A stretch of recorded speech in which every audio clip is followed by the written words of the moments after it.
पहले खर्चा किया, फिर चर्चा हुई और जब ऊपर तक शिकायत हुई तो संभलने लगा है पर्चा। जी हाँ, शहर के कुछ सरकारी विभागों का हाल यही होता जा रहा है। कानपुर में एक विकास वाले विभाग में एक बड़े साहब आए हैं, बड़े भौकाली हैं। कहा जाता है कि मुख्यमंत्री के काफ़ी करीबी हैं। अब करीबी हैं तो जाहिर सी बात भौकाल भी उनका अच्छा होगा। अपने बंगले को बिल्कुल लग्जरी होटल जैसा बनाने में उन्होंने करोड़ों रुपए खर्च कर दिए। ऐसा मैं नहीं कहता हूं, बल्कि वहां मेंटेनेंस में जुड़े लोग बताते हैं। अब इस मामले को जब एक विधायक ने विधानसभा में उठा दिया तो जनाब होने लगी चर्चा। अब बताया जा रहा है कि बैक डेट में पर्चे को सुधारा जा रहा है और जो काम ठेकेदारों से कराया गया उसे और कामों में एडजस्ट किया जा रहा है। ये वानगी है कानपुर के नौकरशाहों की, जो सरकारी पैसे को यानी कि जनता के पैसे को अपने मौज मस्ती के लिए उड़ाते हैं। अभी एक अधिवक्ता साहब ने भी एक साहब के खिलाफ मोर्चा खोला है। ये वही साहब हैं जो बड़े एटीट्यूड में रहते हैं। इन्हें ना पत्रकार समझ में आते हैं ना माननीय। शहर के एक माननीय को तो उन्होंने बिल्कुल बना रखा है, एक माननीय को निपटा भी दिया है। अब उनको चाहे कोई माननीय फ़ोन करे या कोई भी फ़ोन करे, उनको फ़र्क नहीं पड़ता। फिलहाल वो अपनी मस्ती में हैं। अब आ जाइए कानपुर स्मार्ट सिटी पे। स्मार्ट सिटी के नाम पर जमकर पैसों की बर्बादी की जा रही है। अभी देखिए आप, टी रोड, अफीम कोठी और कई जगह डॉट नाला धस चुका है। ये इतने काबिल अफसर हैं कि एक डॉट नाला जो अंग्रेजों ने बनाया था, ये उसको आज 25 दिन बाद भी नहीं सुधार पाया। पूरे ट्रैफिक की लगी पड़ी है। जाम की वजह से लोग परेशान हैं। कई लोगों के मकान है जो गिरने का खतरा है।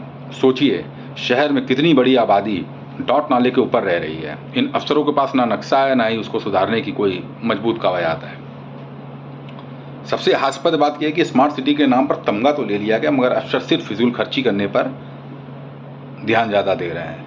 अब स्मार्ट सिटी है, अब आप निकल जाइए, आउटर बर्रा निकल जाइए, कल्याणपुर निकल जाइए या कहीं भी निकल जाइए, आधे से ज़्यादा शहर पानी में डूबा हुआ है। सड़कें खुदी हुई हैं, कहीं धंस रही हैं। अभी जाजमऊ में भी धंस गई थी। मगर जनाब आप स्मार्ट सिटी में रह रहे हैं। अभी हमारे एक पत्रकार साथी ने, आक्रोश साहब ने, साकेत नगर में एक उन्होंने बढ़िया चलता फिरता स्विमिंग पूल दिखाया था। बाइक से जा रहे थे, उन्होंने पूरी वीडियो साझा की थी। हालांकि कोई पहली बार नहीं, इससे पहले मैं भी वहाँ की मस्ती ले चुका हूँ। यानी कि साकेत नगर जब मैं गया था, काफ़ी साल पुरानी बात है, बारिश हो रही थी।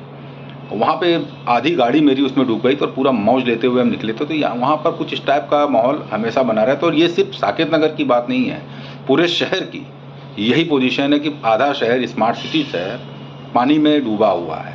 सड़कें खुदी हुई हैं, डॉट नाले सुधारे नहीं जा रहे हैं और भी बहुत सारी अव्यवस्थाएँ हैं। मगर साहबों ने अभी लाल इमली को जगमग कर दिया है। बताया जा रहा है 1 करोड़ से ज़्यादा का धन खर्चा हुआ है, लेकिन लाल इमली को जगमग कर दिया गया है फ्लैश लाइटें लगाकर। शहर को खूबसूरत दिखाने के नाम पर ये पैसों की बर्बादी हुई है। भले ही वहाँ के कर्मचारी भूखों मर रहे हों, उनको पैसा ना मिल पा रहा हो।